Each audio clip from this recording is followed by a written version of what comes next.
মুসলমান ভাইয়ের সঙ্গে যখন তুমি মুসাফাহা করবা, সঙ্গে সঙ্গে ওই মুসাফাহাকারী ব্যক্তি একে অপরের সঙ্গে যখন এই হাড়ের সঙ্গে যখন হাড় লাগলো, দুই হাতে মুসাফাহা করতে হবে, এক হাতে নয়। এক হাতে যেটা করা হয় এটার নাম শেক হ্যান্ড।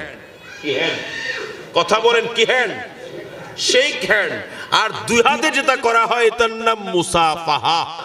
এই মুসাফাহার গুরুত্ব আমার রাসূল বলছেন, যেই ব্যক্তি মুসাফাহা করলো আরেকজন মুসলমান ভাইয়ের সঙ্গে, মুসাফাহা করার পরে হাত টেনে নেওয়ার আগেই তার যত সগীরা গুনাহ আছে, যত রকমের ছোট্ট ছোট্ট গুনাহ আছে, ওই মুসাফাহার কারণে ক্ষমা করে দেন।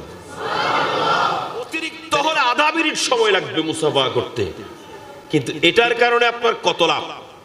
আমরাও ওনার এই শিক্ষা গ্রহণ করা দরকার আছে কিনা? সবাই বলেন দরকার আছে কিনা? একজন মুসলমান ভাই আরেকজন মুসলমান ভাইয়ের সঙ্গে যখন মুসাফাহা করবেন, আপনার গুনাহগুলো ঝরে যাবেন।